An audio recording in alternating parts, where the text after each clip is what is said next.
बच्चों welcome to my channel the English teacher.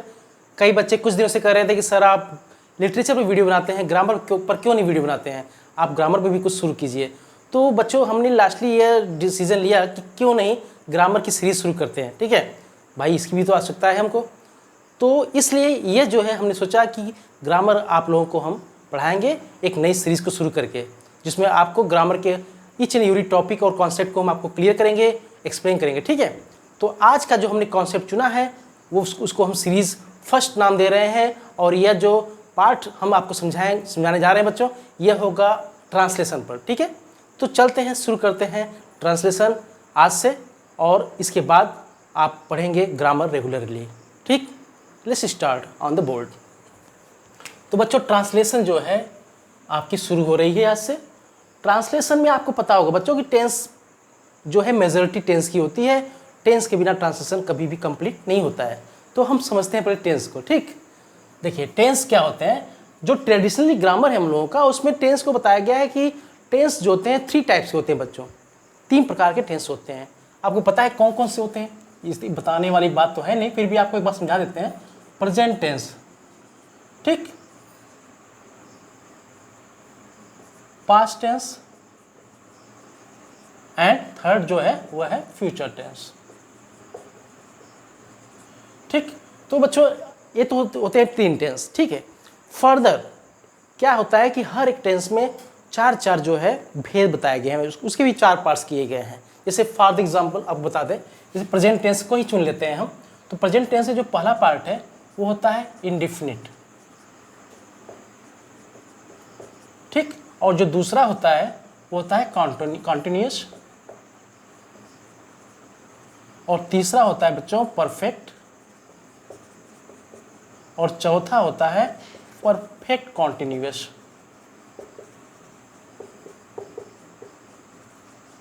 तो ये 4 भेद होते हैं, और ये जो तीनों टेंसेस होते हैं बच्चों, चाहे वो पास्ट हो, प्रेजेंट हो या फ्यूचर हो, तीनों में ये 4 भेद अप्लाई होते हैं।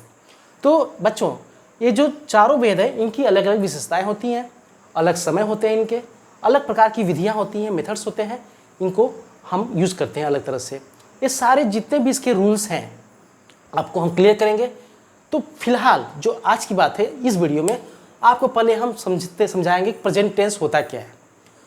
प्रेजेंट टेंस जो होता है, जैसा कि नाम ही है, प्रेजेंट टेंस का मतलब वर्तमान काल होता है बच्चों, यानी मौजूदा समय में जो भी घटनाएं घटित होती हैं उसके बारे में जो भी बातें होती हैं, चाहे वो इवेंट्स हों या कोई कार्य हों जो हमारे प्रेजेंट टाइम यानी वर्तमान समय में घटित होते हैं, उसको हम जब व्यक्त करते हैं तो वो होता है हमारा प्रेजेंट टेंस, जिसको हम स्टेटमेंट्स के माध्यम से, कथन के माध्यम से व्यक्त करते हैं। तो इस वीडियो में पहले हम प्रेजेंट टेंस के बारे में इंडेफिनिट की चर्चा तो बाद में करेंगे, पहले हम इसके शुरुआती लक्षण, जो शुरुआती इसके स्टेटमेंट्स होते हैं उसको हम समझते हैं, जिसको आप कह सकते हैं सिंपल प्रेजेंट टेंस। ठीक है, इसको आप कह सकते हैं सिंपल प्रेजेंट।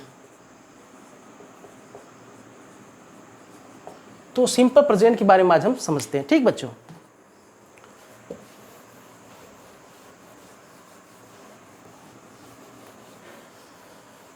तो सिंपल प्रेजेंट टेंस जो होता है बच्चों, ये जान लीजिए कि इसमें जो है एक्चुअली क्या होता है।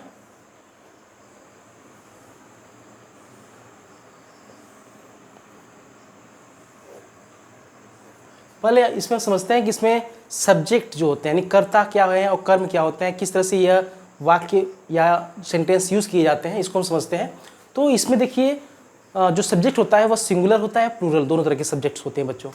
सिंगुलर का मतलब होता है एक वचन कर्ता, और जो प्लूरल सब्जेक्ट होता है उसका मतलब होता है बहुवचन कर्ता। ठीक, तो ये दोनों कर्ता जो होते हैं यह अलग अलग persons, first second third 3 person होते हैं, उनके माध्यम से हम इसको अप्लाई करते हैं। तो पहले समझते हैं कि पर्सन्स कैसे हैं। मान लीजिए फर्स्ट पर्सन है,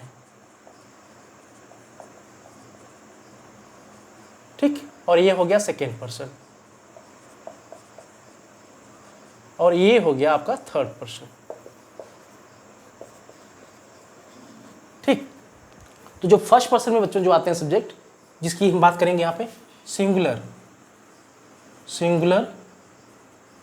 सब्जेक्ट। ठीक, और ये हो गया मान लीजिए आपका जो है यहाँ पे हो गया आपका प्लूरल सब्जेक्ट।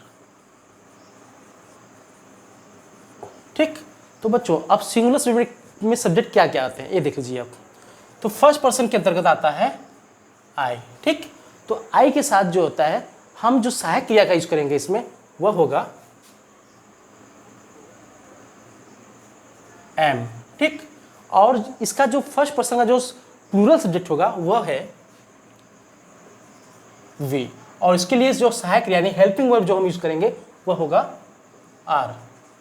ठीक बच्चों, ये समझ लीजिए फर्स्ट पर्सन हो गया। सेकेंड पर्सन चलते हैं, देखते हैं सेकेंड पर्सन क्या है। कि जो सेकेंड पर्सन होता है इसमें एक ही सब्जेक्ट आता है, चाहे वो सिंगुलर हो चाहे प्लूरल हो, और वो होता है यू का, और इसमें जो हेल्पिंग वर्ब होगा वह होगा आर। ठीक, दोनों में हेल्पिंग वर्ब यानी सहायक क्रिया आर का यूज होता है। और इसके बाद थर्ड पर्सन बच्चों, थर्ड पर्सन में क्या होता है, जैसे ही मीन्स होता है वह, शी मीन्स भी होता है स्त्रीलिंग में वह, ही मीन्स पुरुष लिंग में आता है, मतलब पुल्लिंग में आता है, और इट हो गया, इट मीन्स भी होता है। और इसके साथ साथ मान लीजिए किसी का भी नाम ले सकते हैं आप, जैसे मान लीजिए राम है या मोहन है, या मान लीजिए द बॉयज है। ठीक, तो ये हो गया। अब इसके लिए जो है हम सहायक क्रिया का यूज करेंगे क्या, मान लीजिए यहाँ पे जो सहायक क्रिया यूज होगा ही सी इट के साथ और राम मोहन के साथ। ठीक है, तो इसके लिए हम लगाते हैं इज का प्रयोग करते हैं, किसका, इज का। जबकि यहाँ पर जो प्लूरल सब्जेक्ट होगा, ये तो सिंगुलर सब्जेक्ट है, जो प्लूरल सब्जेक्ट होगा वह होगा दे। ठीक, और दे के साथ आपको पता है आर का यूज होगा। ठीक है, हेल्पिंग वर्ब के लिए। तो इस तरह से अगर मान लीजिए द बॉयज है तो द बॉयज के लिए भी आर का ही यूज होगा। ठीक, तो यहाँ पर जो द बॉयज है वह यहाँ यूज होगा,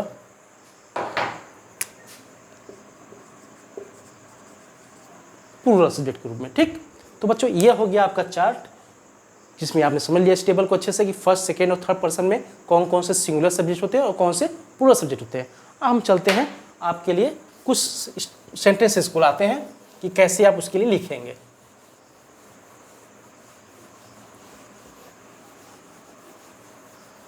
ठीक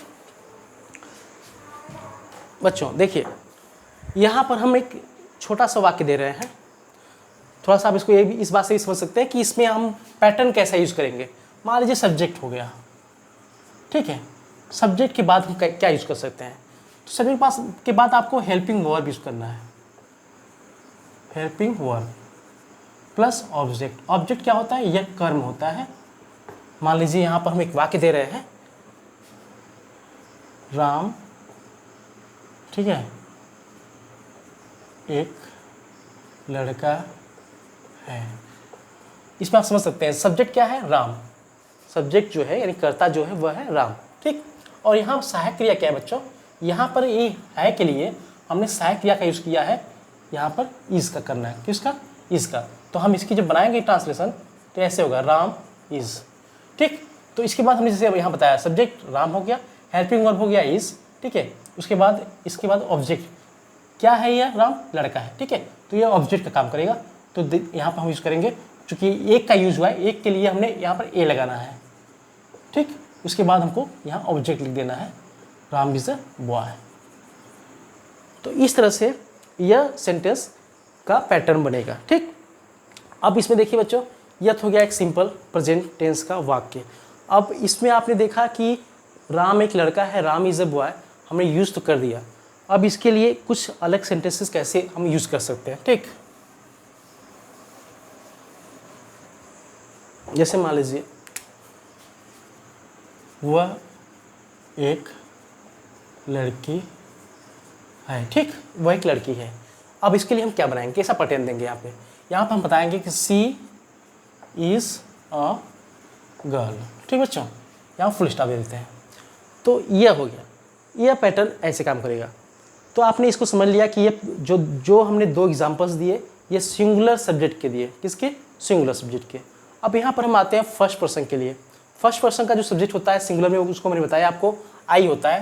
तो आई के लिए हम क्या कहेंगे, जैसे मैं एक विद्यार्थी हूँ, विद्यार्थी हूँ।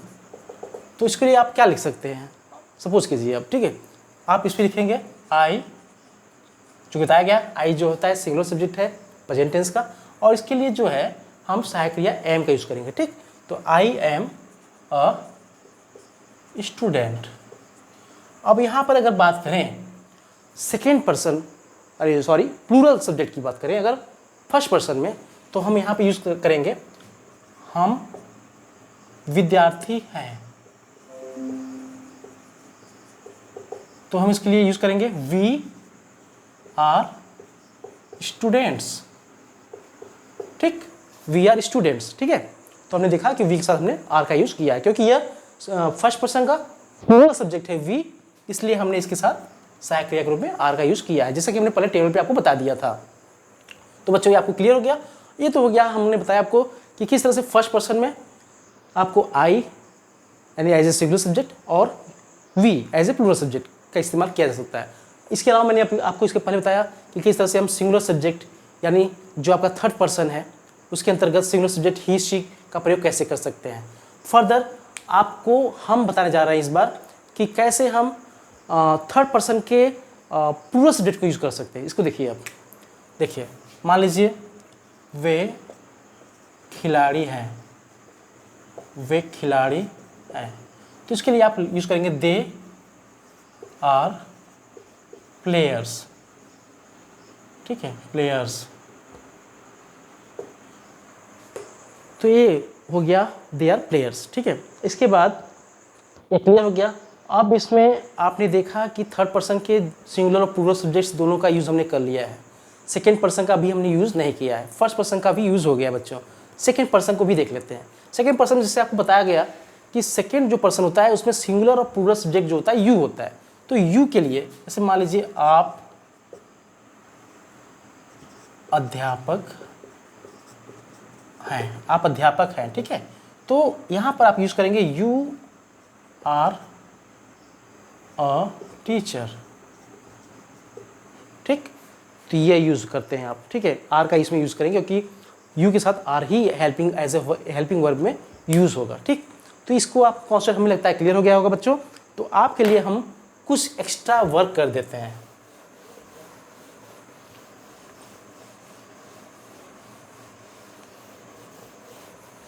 चलिए, मान लीजिए बच्चों आप यहाँ पर हमने कुछ आपको स्टेटमेंट्स दे दिया है। मैं बहादुर लड़का हूँ। मान लीजिए पहला स्टेटमेंट से मैं बहादुर लड़का हूँ। दूसरा है तुम चालाक आदमी हो।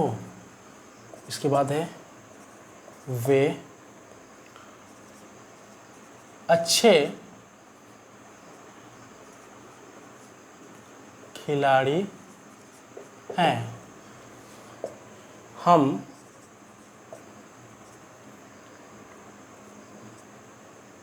सब एक साथ हैं। ठीक है, तो यहाँ एक छूट रहा है, वह एक विनम्र बालक है। ठीक, तो यहाँ पर अब हम इसको यूज़ करेंगे। इसमें आप जान लीजिए बच्चों क्या करना है। मैं बहादुर लड़का हूँ। ठीक है, तो आप इसको कैसे समझ सकते हैं। इसमें आप लिखेंगे I am a brave boy.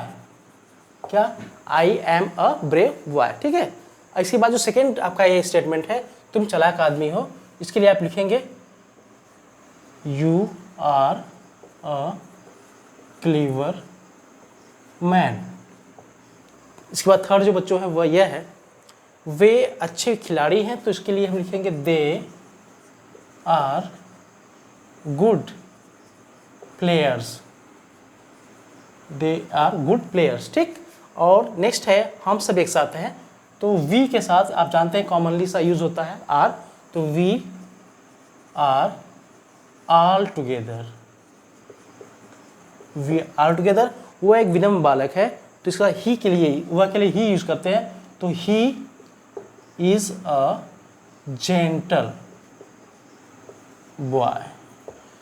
तो समझ गए होंगे आप कि किस तरह से हम अलग अलग तरह के सब्जेक्ट्स के साथ हेल्पिंग वर्ब का यूज कर सकते हैं। ठीक है, अब आपको नेक्स्ट वीडियो में बच्चों बताएंगे कि कैसे इसके साथ हम नेगेटिव सेंटेंस बना सकते हैं और कैसे इंट्रोगेटिव हम सब्जेक्ट के साथ बनाते हैं सेंटेंसेस को और उसको ट्रांसलेट करते हैं।